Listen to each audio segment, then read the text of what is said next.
राम राम दोस्तों। कल के दिन एक्सपायरी है, तो एक्सपायरी से पहले क्या जो ये साइडवेज मोमेंटम आ रहा है, जो ये शांति आ रही है, क्या ये आने वाले तूफान की चेतावनी है या फिर कल के दिन भी हमें साइडवेज मार्केट में मोमेंटम ही देखने को मिलेगा? बहुत सारे सवाल मन में चल रहे होंगे क्योंकि मार्केट कुछ इंपॉर्टेंट लेवल को ट्राई भी कर रहा है एज ए सपोर्ट और एज ए रेजिस्टेंस। तो क्या मार्केट उनका ब्रेकआउट या ब्रेकडाउन देगा? किस तरफ मार्केट का झुकाव रहेगा? कल के लिए प्रीमियम भी सस्ते मिलेंगे निफ्टी 50 में, तो हमारी क्या सेटअप और क्या स्ट्रेटजी रहनी चाहिए? आइए उन सारी चीजों को डिटेल में समझेंगे, लॉजिक समझेंगे। बैंक निफ्टी का डिस्कशन करेंगे, निफ्टी 50 का डिस्कशन करेंगे, निफ्टी फाइनेंशियल सर्विसेज का डिस्कशन करेंगे और सेंसेक्स का भी यहां पे हम डिस्कशन करने वाले हैं। पहले आज के सिनेरियो को देखो। आज के सिनेरियो में स्कैल्पिंग अपॉर्चुनिटीज जरूर मिली हैं, लेकिन वो मोमेंटम हमें नहीं मिला लॉन्ग साइडेड, क्योंकि हमने कल डिसाइड किया था कि मार्केट या तो आपको प्रीवियस डे हाई का ब्रेकआउट दे, तब हम पॉजिटिव साइड सोचेंगे। ब्रेकआउट मिला है लेकिन फॉलोअर कैंडल नहीं मिली, वहां से आपको इनसाइड कैंडल देके मार्केट ने एक रिवर्सल प्लान किया है। तो क्या ये सेलिंग अपॉर्चुनिटी थी? बिल्कुल भी नहीं। इस तरह की चीजों से मैं दूर रहता हूं। लेकिन आप कहेंगे मार्केट में नेगेटिव मोमेंटम आया है तो काफी बेहतरीन अपॉर्चुनिटी बन सकती थी, क्योंकि इसे एज ए फेक ब्रेकआउट का सेटअप भी कंसिडर किया जा सकता है। जिन्होंने भी बेस्ट इंट्राडे स्ट्रेटजी वाला कोर्स किया हुआ है, वहां पे मैंने इस फेक ब्रेकआउट के बारे में समझाया हुआ है, क्योंकि मार्केट ने आपको ट्रेडिंग डे हाई का भी ब्रेकआउट दिया है, प्रीवियस डे हाई का भी ब्रेकआउट दिया है। लेकिन यहां पे ट्रेड नहीं था। क्यों नहीं था वो मैं आपको लॉजिक में एक्सप्लेन करूंगा, लेकिन पहले मैं आपको आता हूं एक बार वन डे के टाइम फ्रेम पे लेके। वन डे के टाइम फ्रेम पे अगर मैं यहां पे थोड़ा सा जूम कर लूं, तो जो चीज मैं समझाना चाहता हूं उस चीज को थोड़ा सा ध्यान दे के समझने की कोशिश कीजिएगा।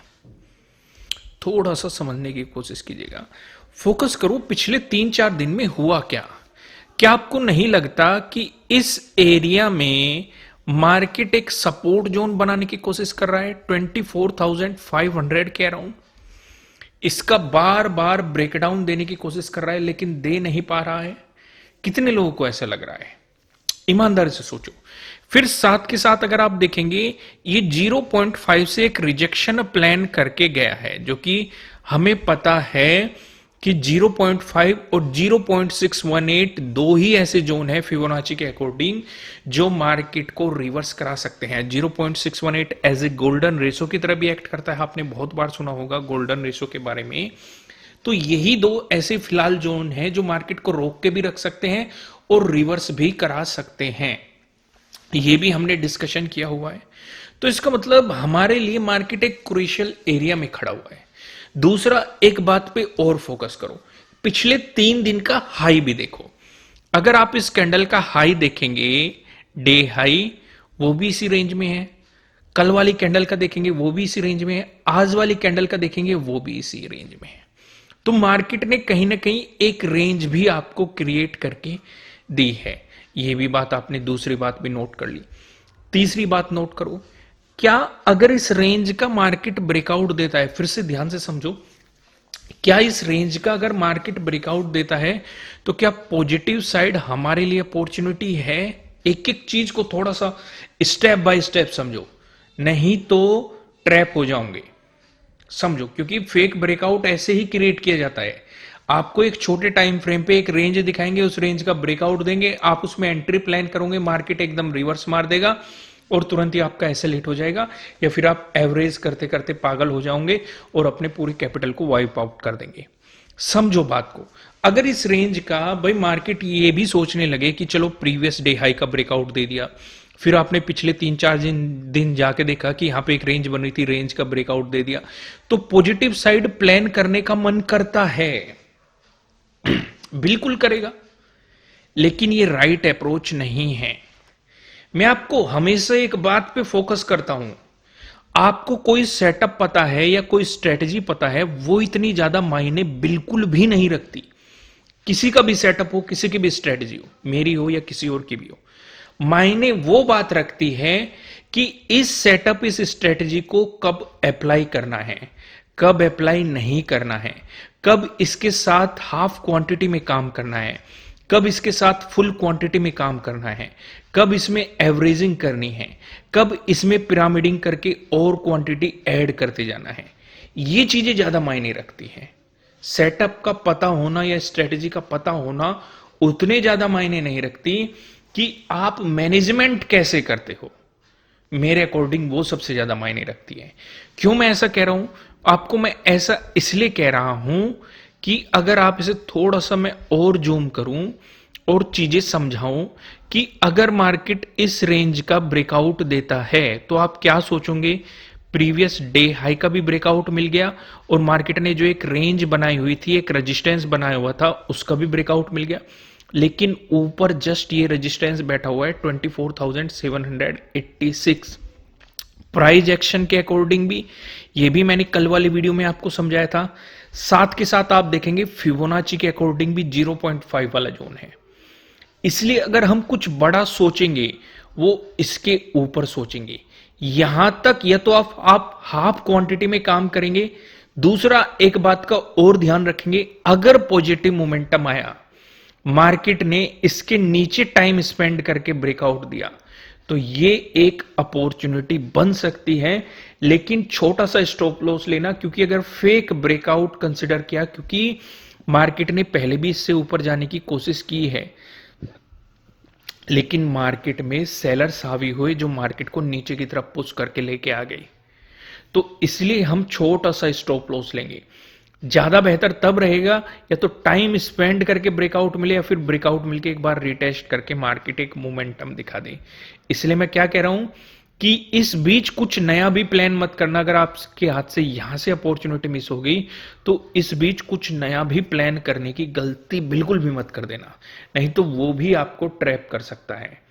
इसलिए मैं आपको पहले बड़े टाइम फ्रेम पे समझाता हूं, जिससे कि आप नजदीकी सपोर्ट और रेजिस्टेंस को अच्छे तरीके से समझ सके और एक बेहतर डिसीजन ले सके। अब चलो, बात यहां पे भी खत्म नहीं हुई, दूसरी चीज पे फोकस करो। आज वाली कैंडल का लो देखो और लास्ट टू लास्ट कैंडल वाली कैंडल का लो देखो। क्या आपको वो दोनों एक ही रेंज में नजर आ रहे हैं? बिल्कुल रेंज में नजर आ रहे हैं। तो इसका मतलब प्रीवियस डे लो नीचे की तरफ हमारे लिए एक इंपॉर्टेंट सपोर्ट रहेगा। मार्केट पहले भी सपोर्ट लेना है। फिर सवाल ये खड़ा होता है कि अगर प्रीवियस डे लो का मार्केट ब्रेकडाउन दे देता है, बाई चांस मार्केट ने डिसाइड किया कि आपको नेगेटिव मोमेंटम देना है और मार्केट प्रीवियस डे लो का ब्रेकडाउन दे देता है, तो क्या हम एग्रेसिव हो जाएंगे? बिल्कुल भी नहीं, क्योंकि नीचे अब पिछले दिन की कैंडल को देखो। पिछले दिन की कैंडल आपको इस तरीके से दिखाई देगी। इस पॉइंट से बायर्स एक्टिव हुए हैं, काफी बेहतरीन बाइंग आई है, जिन्होंने मार्केट को ऊपर की तरफ पुश किया है। तो कौन सा जोन है ये? राउंड लेवल वाला जोन है 24,500। समझ में आया कि नहीं? तो यानी कि अगर प्रीवियस डे लो का ब्रेकडाउन मिल रहा है तो आपके लिए एक इंपॉर्टेंट सपोर्ट कहां हो सकता है? 24,500, जो कि हमें देखो क्लियर दिखाई भी दे रहा है। क्या यहां पे कोई और लॉजिक भी है? बिल्कुल, यहां पे प्राइस एक्शन वाला लॉजिक भी है। ध्यान से अगर आप पीछे इसे एक्सटेंड करोगे तो आपको थोड़ी सी रियलिटी नजर आएगी कि पिछले मार्केट लगभग 1-1.5 महीने से इस एरिया पे रेजिस्टेंस की तरह एक्ट कर रहा है। अक्टूबर में मार्केट ने रेजिस्टेंस की तरह एक्ट किया, नवंबर में इस एरिया पे रेजिस्टेंस की तरह एक्ट किया गया, दिसंबर में इस एरिया पे रेजिस्टेंस की तरह एक्ट किया गया और दिसंबर में इसका ब्रेकआउट मिला तो इस एरिया पे एज ए सपोर्ट एक्ट किया गया। क्योंकि हमारा एक सिंपल सा प्राइस एक्शन है, रेजिस्टेंस है, ब्रेकआउट मिलता है तो उसकी सपोर्ट की तरह एक्ट करने की पॉसिबिलिटी बढ़ जाती है।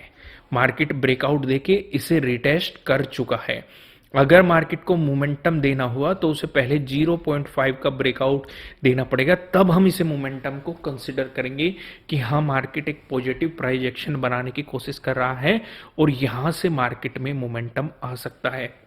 दोस्तों, अभी वीडियो खत्म नहीं हुआ है। इस तरह के कॉन्सेप्ट समझाने में काफी समय भी लगता है और डिटेलिंग में भी आपको प्रीवियस चीजें भी समझानी पड़ती है, तो इसलिए वीडियो को लाइक कीजिएगा, नए हो सब्सक्राइब करना और बेल आइकन प्रेस करना, जिससे आपको आने वाले वीडियोस के नोटिफिकेशन मिल सकेंगे। कमेंट करके मुझे बताना कि आपको एनालिसिस कैसे लग रहे हैं, और नए हो सब्सक्राइब कीजिए और बेल आइकन प्रेस कीजिए। वीडियो को लाइक करना बिल्कुल भी मत भूलिएगा। तो आइए डिस्कशन को आगे बढ़ाते हैं। अब थोड़ी डिटेलिंग में चलते हैं, इसलिए हमें चेंज करना पड़ेगा टाइम फ्रेम, क्योंकि जो अब मैं 15 मिनट के टाइम फ्रेम पे आपको समझाऊंगा वो उसका एक ओवर एनालिसिस मैं आपको एक बड़े टाइम फ्रेम पे दे चुका हूं, जिससे आपको कोई भी कंफ्यूजन क्रिएट नहीं होगा कि जो जो चीजें ये कहां से आई। अब आपको सारी चीजों का आइडिया है बड़े टाइम फ्रेम से कि क्यों हमारे लिए ये जोन इंपॉर्टेंट है, क्यों ये जोन इंपॉर्टेंट है, क्यों ये जोन इंपॉर्टेंट है, क्यों ये जोन इंपॉर्टेंट है। अब आपको सारी चीजों का एक रफली आइडिया लग चुका है, समझ में आ गया। तो इसका डिस्कशन करने से पहले एक बार मैं आपको लॉजिक की तरफ लेके चलता हूं कि आज की ट्रेड के पीछे क्या लॉजिक था, हम उसे यहां पे थोड़ा सा डिटेलिंग में समझते हैं। यहां पे अगर आप देखेंगे 11th को अगर मार्केट आपको एक मोमेंटम देता है तो उस सिचुएशन पे अगर आप देखेंगे प्रीवियस डे क्लोजिंग के पास में मार्केट ने एक रेंज बनाई है। पहली आप देखेंगे इनडिसीजन कैंडल बनाई गई है ना, तो इसमें मार्केट ने अपने हाई का ब्रेकआउट देने की कोशिश की है, ना ही अपने लो का ब्रेकडाउन देने की कोशिश की है, जो ये पहली ही कैंडल मार्केट ने बनाई हुई है। इसका मतलब मार्केट ने आपको एक रेंज दे दी, या तो इस रेंज से नीचे की तरफ मोमेंटम दे, तब हम नेगेटिव साइड कुछ सोच सकते थे, वो भी ज्यादा बड़ा नहीं, क्योंकि हमारे लिए इंपॉर्टेंट सपोर्ट एरिया कौन सा था, प्रीवियस डे लो, और इसी एरिया में आपका एक राउंड लेवल भी था 24,500, आपके लिए एक राउंड लेवल भी था। दूसरा, अगर आप यहां पे ध्यान देंगे, मार्केट अगर इस रेंज का ब्रेकआउट देता है तो ऊपर की तरफ भी हमारे लिए ज्यादा बड़ी अपॉर्चुनिटी नहीं थी, क्योंकि अगर आप 10th पे फोकस करेंगे, इसी एरिया में हमारा प्रीवियस डे हाई भी था।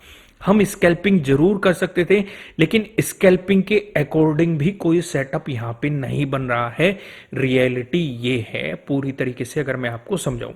हालांकि यहां पे मार्केट ने इस रेंज का ब्रेकआउट देके प्रीवियस डे हाई को टेस्ट किया है, और फिर इसका ब्रेकआउट देके इनसाइड कैंडल देके मार्केट ने एक रिवर्सल प्लान किया है। यहां पे हम आप एक छोटे से स्टॉप लॉस के साथ एक फेक ब्रेकआउट पे काम कर सकते थे, अगर आप फेक ब्रेकआउट के सेटअप को जानते हैं, क्योंकि स्टॉप लॉस बहुत छोटा था। लेकिन मार्केट में नीचे की तरफ भी हमें कोई मोमेंटम की उम्मीद नहीं है, क्योंकि स्कैल्पिंग की जा सकती थी, एक बेहतर मोमेंटम नहीं पकड़ा जा सकता था। कुल मिला के अगर आप देखेंगे, इतनी बेहतर अपॉर्चुनिटी आज के मार्केट में नहीं थी। हां, एक रेंज का अगर ब्रेकआउट मिलता है या ब्रेकडाउन मिलता है, वो हमारे लिए काम का हो सकता था। हो सकता है मार्केट कुछ बड़ा करने की पहले से तैयारी कर रहा हो, इसलिए आपको एक रेंज में साइडवेज मोमेंटम देने की कोशिश करो। तो आपको ट्रैप को पहचानना चाहिए, सिचुएशन को पहचानना चाहिए। दूसरा, अगर आप यहां पे ध्यान देंगे, मैं आपको हमेशा कहता हूं कि अपने सेटअप और अपनी स्ट्रेटजीज को समय समय पर आपको अपग्रेड करते रहना चाहिए। वहां से आपको एक बेहतर रिजल्ट मिलने के चांसेस बढ़ जाते हैं। तो यहां पे अगर मार्केट इसका ब्रेकआउट दे रहा है, क्या इसके बाद हमें फॉलोअर कैंडल मिली है? बिल्कुल भी नहीं मिली है। लेकिन मार्केट ने एक प्राइस एक्शन जरूर बनाया था। मार्केट ने इसे रिटेस्ट किया, एक रिट्रेसमेंट दिखाया, रिट्रेसमेंट करके मार्केट ने ब्रेकआउट दिया। इसका मतलब क्या है कि अगर फॉलोअर कैंडल मिल जाती तो यहां पे हमें कॉन्फिडेंस आता पॉजिटिव साइड काम करने के लिए, क्योंकि फिर हमारे लिए अगला इंपॉर्टेंट रेजिस्टेंस कौन सा हो जाता, वो 0.5 वाला फिबोनाची के अकॉर्डिंग, जो मैं अभी आपको जाके समझाऊंगा। तो आइए सीधा टाइम वेस्ट नहीं करते हैं, अब आप प्राइस एक्शन अच्छे तरीके से समझने लग गए होंगे। अगर आप इतने दिनों से वीडियोस को देख रहे हैं, समझने लग गए हैं, तो कमेंट करके मुझे बताइए कि समझने लग गए हैं। हालांकि अभी रिसेंटली मैंने करीब 1-2 दिन पहले एक कमेंट भी पढ़ा था, काफी लोगों की डिमांड थी कि प्राइस एक्शन को डिटेल में समझाया जाए, वीडियोस प्रोवाइड की जाए। तो उनके लिए मैं आपको ये सजेस्ट करूंगा, प्राइस एक्शन पे मैंने अलग से आपको एक प्लेलिस्ट प्रोवाइड कर रखी है, उन वीडियोस को जाके देखिए। लेकिन फिर भी अगर आप डिटेलिंग में विद एग्जांपल और भी डिटेलिंग में प्राइस एक्शन को दोबारा से समझना चाहते हैं, तो आप मुझे दोबारा से कमेंट करके बता सकते हैं, मैं आपको दोबारा से भी प्राइस एक्शन को अच्छी तरीके से समझाऊंगा। फिलहाल इस टाइम फ्रेम पे हम सिचुएशन को यहां पे डिस्कस करते हैं। अगर मार्केट फ्लैट ओपन होके आपको पॉजिटिव मोमेंटम दिखाता है, तो उस सिचुएशन में हमारे लिए नजदीकी रेजिस्टेंस कौन सा है, प्रीवियस डे हाई। अभी हम वन डे के टाइम फ्रेम पे समझ में आए होंगे, जो भी हमने डिस्कशन किए थे वन डे के टाइम फ्रेम पे, वे आपको अच्छे तरीके से याद होंगे। अगर मार्केट इसका ब्रेकआउट देता है तो हमारे लिए कोई बड़ा ऊपर मोमेंटम नहीं है, क्योंकि हमारे लिए एक और रेजिस्टेंस एरिया अगर हम कुछ प्लान करेंगे वो सिर्फ यहीं तक कर सकते हैं, जो कि 24,786 है। कौन सा है, 0.5 वाला फिबोनाची के अकॉर्डिंग। इसके ब्रेकआउट के बाद हम सोचेंगे, क्योंकि फिर अगला रेजिस्टेंस क्या बनेगा, एक तो 0.618 का हमारे लिए क्या रहेगा, फिबोनाची वाला एक रेजिस्टेंस एरिया, दूसरा यहां पे 25,000 वाला आपके लिए एक इंपॉर्टेंट रेजिस्टेंस जोन हो सकता है। लेकिन यहां तक हम कुछ बड़ा प्लान नहीं करेंगे, हम छोटे मोमेंटम तक प्लान करेंगे, क्योंकि पहला रेजिस्टेंस जोन हमारे लिए ये है।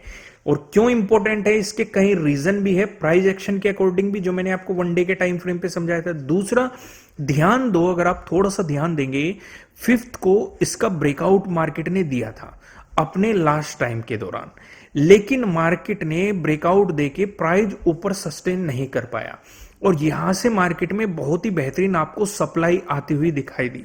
तो इसका मतलब कहीं ना कहीं सेलर्स इस एरिया के ऊपर मौजूद है, या जो यहां पे सेलिंग कर रहे हैं उनके स्टॉप लॉस भी यहीं पे होंगे। अगर ब्रेकआउट मिला या तो बहुत तेजी के साथ मोमेंटम मिल जाएगा, क्योंकि इनके अंदर डर पैदा हो जाएगा, ये अगर मार्केट से भागेंगे अपनी पोजीशन काटने के लिए तो इन्हें बाय करना पड़ेगा, या फिर यहां से आपको फिर से रेजिस्टेंस लेके एक साइडवेज मोमेंटम देखने को मिलेगा। क्योंकि जब भी किसी एरिया पे बायर्स या सेलर्स अच्छी मात्रा में मौजूद होते हैं, या तो उनके बीच फाइट चलती हुई साइडवेज मार्केट को लेके चले जाते हैं उस एरिया में ले जाके, या फिर आपको वन डायरेक्शनल मोमेंटम देखने को मिल जाता है।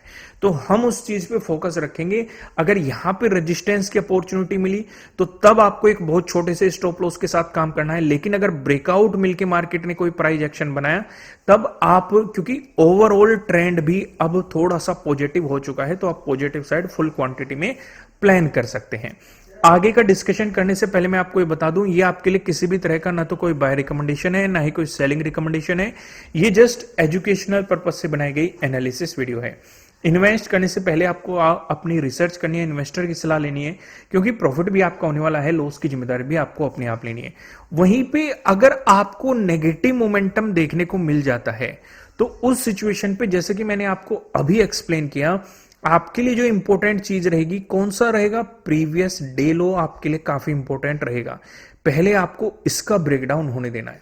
फिर आपके लिए जो एक इंपॉर्टेंट सपोर्ट एरिया बनेगा, ये 24,500 बनेगा, राउंड लेवल भी है, और मार्केट ने एज ए प्राइस एक्शन यहां पे पहले भी सपोर्ट रेजिस्टेंस की तरह खेला हुआ है इस एरिया में, एक छोटे जोन पे भी।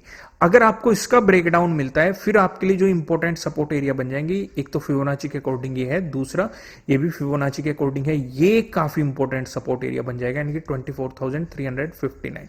इसमें कुछ नया प्लान नहीं करना है, लेकिन अगर मार्केट मोमेंटम दे रहा है तो आप अपने स्टॉप लॉस को ट्रेल करते हुए मोमेंटम को एंजॉय कर सकते हैं। यहां तक सिचुएशन समझ में आ गई। लेकिन अगर market gap up opening plan करता है, उस सिचुएशन पे आप क्या करेंगे? उस सिचुएशन पे देखो, आपका प्रीवियस डे हाई भी पास में है, प्रीवियस डे लो भी इतना दूर नहीं है। अगर आप अच्छे तरीके से ऑब्जर्व करेंगे, दोनों ही आपको पास में दिखाई दे रहे हैं।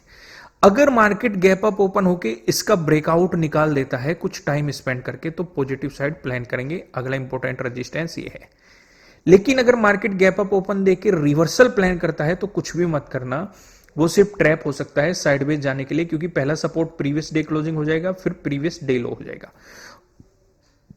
वहीं पे अगर मार्केट गैप डाउन ओपनिंग दे देता है प्रीवियस डे लो के आसपास में, अगर इसे नीचे की तरफ निकाल दिया, तो नेगेटिव साइड आप प्लान कर सकते हैं, लेकिन कुछ एग्रेसिव प्लान मत करना जब तक 24,500 का ब्रेकडाउन नहीं मिलता।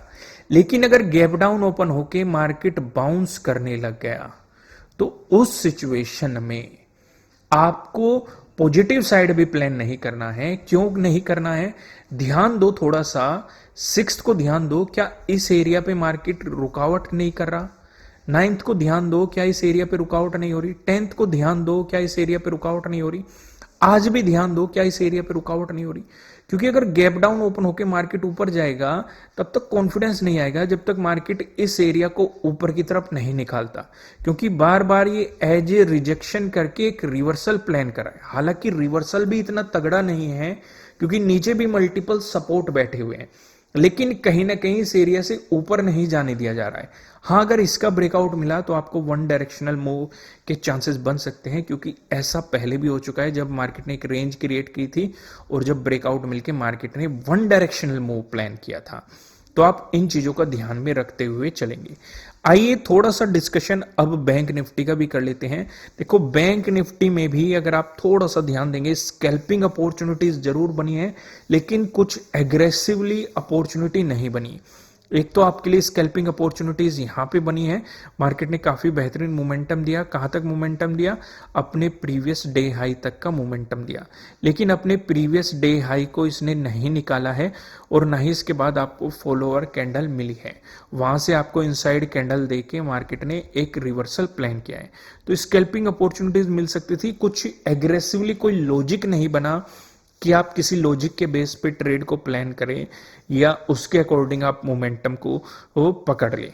क्यों मैं ऐसा कह रहा हूं? क्योंकि ध्यान देंगे, अगर आप यहाँ पे जो ये रेंज क्रिएट करी थी मार्केट ने, आपको जो ये ट्रेडिंग डे हाई बनाया, रिटेस्ट भी किया, ब्रेकआउट दिया, लेकिन इसके जस्ट ऊपर आपका प्रीवियस डे हाई बैठा हुआ था। ये एक दो कैंडल में ही आपका कवर होता हुआ दिखाई दिया, और इतने भी ज्यादा पॉइंट नहीं है कि ये प्रीमियम को आपको उछाल दिए, आप इन्हें पकड़ पाए।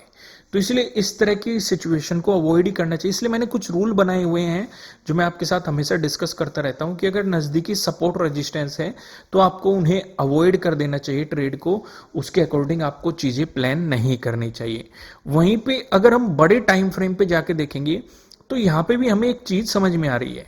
ध्यान से फोकस करो इन चीजों पे, तो आपको ये चीजें अच्छे तरीके से थोड़ी सी क्लियर होती हुई नजर आएगी कि ये नीचे एक सपोर्ट एरिया बना के रख दिया है। 3-4 दिन से इसी एरिया पे सपोर्ट लिया जा रहा है, और यहां पे काइंड ऑफ एक ट्रेंड लाइन भी देखने को मिल रही है, यानी कि बड़े टाइम फ्रेम पे एक ट्रेंगल का फॉर्मेशन करने की कोशिश की जा रही है। मैंने आपको 4 पैटर्न समझाए हुए हैं, ट्रेंगल वाले पैटर्न, ट्रेंड लाइन से मिलकर बना हुआ पैटर्न और पैरेलल पैटर्न।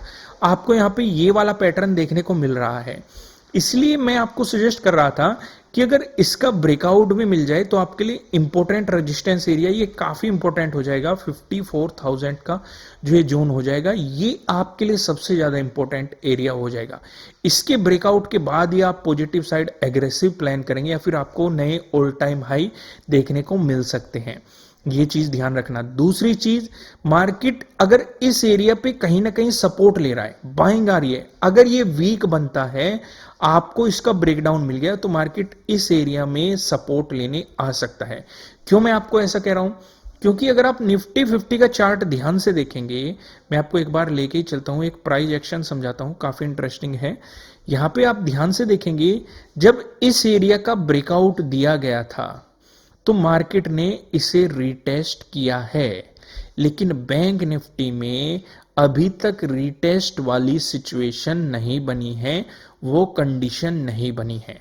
हालांकि इस वाली कैंडल में मार्केट नीचे आया था, लेकिन प्रॉपर लेवल तक रीटेस्ट नहीं किया गया।